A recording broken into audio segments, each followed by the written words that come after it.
Let us go then, you and I. When the evening is spread out against the sky like a patient etherized upon a table.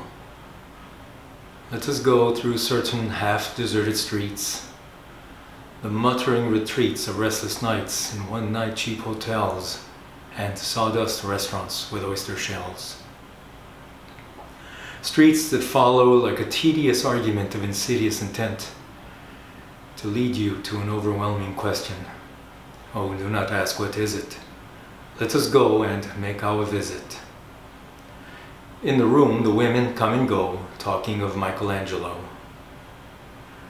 The yellow fog that rubs its back upon the window panes, the yellow smoke that rubs its muzzle on the window panes, licked its tongue into the corners of the evening, lingered upon the pools that stand in drains, let fall upon its back the soot that falls from chimneys, slipped by the terrace, made a sudden leap, and seeing that it was a soft October night, curled once about the house and fell asleep.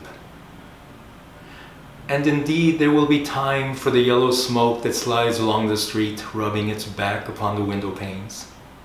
There will be time. There will be time to prepare a face to meet the faces that you meet. There will be time to murder and create, and time for all the works and days of hands that lift and drop a question on your plate. Time for you, and time for me. And time yet for 100 indecisions and for 100 visions and revisions before the taking of a toast and tea. In the room, the women come and go, talking of Michelangelo. And indeed, there will be time to wonder, do I dare? And do I dare? Time to turn back and descend the stair with a bald spot in the middle of my hair. They will say, how his hair is growing thin. My morning coat, my collar mounting firmly to the chin, my necktie rich and modest, but asserted by a simple pin. They will say, but how his arms and legs are thin. Do I dare disturb the universe? In a minute, there is time for decisions and revisions which a minute will reverse, for I have known them all already, known them all, have known the evenings, mornings, afternoons. I have measured out my life with coffee spoons. I know the voices dying with a dying fall beneath the music from a farther room. So how should I presume? And I have known the eyes already, known them all. The eyes that fix you in a formulated phrase, and when I am formulated, sprawling on a pin, when I am pinned and wriggling on the wall, then how should I begin to spit out all the butt ends of my days and ways? And how should I presume? And I have known the arms already, known them all. Arms that are braceleted and white and bare, but in the lamplight downed with light brown hair. Is it perfume from a dress that makes me so digress? Arms that lie along a table or wrap about a shawl, and should I then presume? And how should I begin?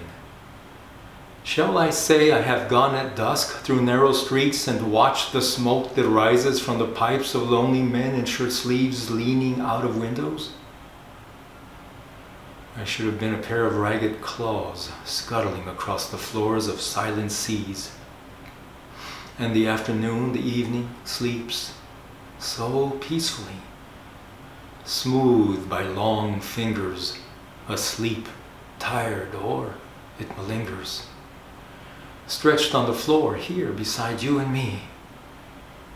Should I, after tea and cakes and ices, have the strength to force the moment to its crisis?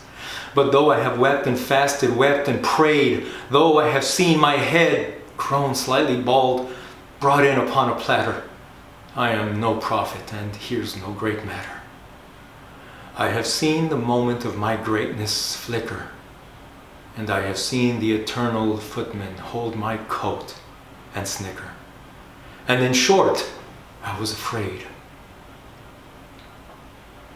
And would it have been worth it after all After the cups, the marmalade, the tea, among the porcelain, among some talk of you and me, would it have been worthwhile to have bitten off the matter with a smile, to have squeezed the universe into a ball, to roll it towards some overwhelming question, to say, I am Lazarus, come from the dead, come back to tell you all, I shall tell you all. If one, settling a pillow by her head, should say, that is not what I meant at all. That is not it at all. And would it have been worth it after all? Would it have been worthwhile?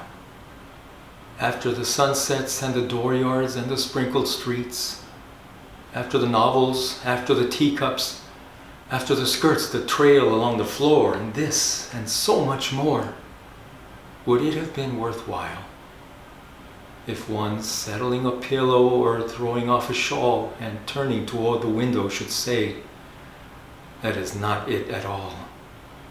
That is not what I meant at all. No, I am not Prince Hamlet, nor was meant to be.